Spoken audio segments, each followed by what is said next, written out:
Donc là on est sur la parcelle de la Croix-Boissée, donc qui fait à peu près la Croix-Boissée, on est en plein milieu, hein. Donc là c'est la parcelle en pleine bille de la Croix-Boissée, on a à peu près 300 mètres, 400 mètres de Croix-Boissée à gauche, la même chose à droite, 7 hectares hein, le coteau de la Croix-Boissée, et nous ici sur le domaine de Palu on a cette petite parcelle qui fait à peu près 48 arts de Croix-Boissée. On est vraiment en plein milieu, en plein cœur on va dire de la zone de la Croix-Boissée, du terroir de la Croix-Boissée. C'est une parcelle qui a été plantée par mon père en 1974. On est bien évidemment donc avec notre Cabernet Franc, une sélection massale. Et là sur la Croix-Boissée, c'est un coteau qui regarde le sud. On est vraiment en pleine bille, une fois de plus regardons le sud.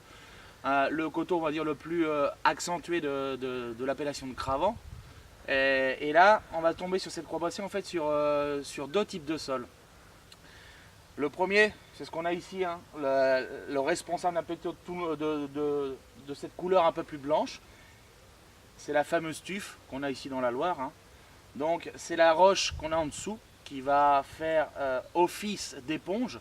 Ce qui va permettre en fait finalement avoir la vigne une certaine fraîcheur, une certaine humidité qu'elle pourra profiter durant toute l'année. C'est-à-dire que les périodes humides, l'excès d'eau tombera sur la roche et ruissellera vers le bas.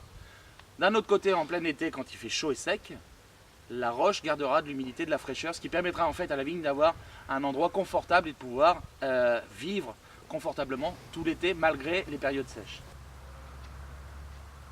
Deuxième partie qu'on voit un petit peu plus loin, la partie un petit peu plus marron, et ben c'est tout simplement l'érosion de la tuffe et la transformation de la tuffe en argile.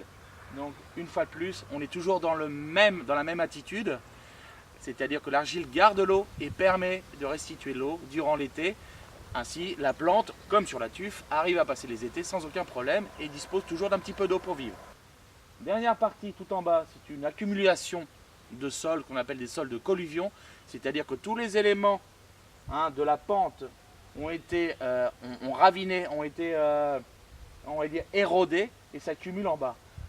Autant, ça veut dire qu'en bas, on n'a pas de roche, on n'a pas de support, on a un sol, ce que j'appelle bâtard, c'est-à-dire c'est un mélange de différents éléments, de la pierre, du sable, de l'argile. Tout ça s'est mélangé. Pour autant, cette partie basse ne rentre pas dans le vin de la Croix-Boissée. Hein, cette partie est déclassée. Pour, une fois de plus, l'identité de notre Croix-Boissée, la précision de la Croix-Boissée vient une fois de plus par la sélection vraiment rigoureuse de ce qu'est un grand cru.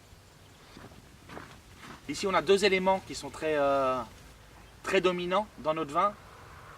Un, c'est le calcaire, et deux, c'est le Cabernet Franc. Ces deux-là hein, sont vraiment, une fois de plus, deux éléments et sont deux personnages très impulsifs, très caractériels. Et eux, ce qu'ils recherchent avant tout, c'est être dominant dans le vin. On doit donc équilibrer l'expression du Cabernet Franc avec l'expression du sol. Une des techniques ici qu'on utilise au domaine de Palu, c'est d'avoir plus de hauteur de végétation, comme on peut le voir ici. Hein, les vignes sont plus hautes que moi. Hein, pour pouvoir essayer d'avoir rehaussé l'expression du Cabernet Franc dans notre vin. Et ainsi, trouver un juste équilibre entre les deux animaux, entre le calcaire et le Cabernet Franc. Ça, c'est la justesse et la précision qu'on arrive à trouver grâce à cette hauteur de végétation plus élevée. Le calcaire va nous transmettre hein, d'un point de vue aromatique hein, toute cette gamme de fruits rouges, ces fruits frais en même temps. Hein, de temps en temps, on arrive à même arriver sur des notes de cerise.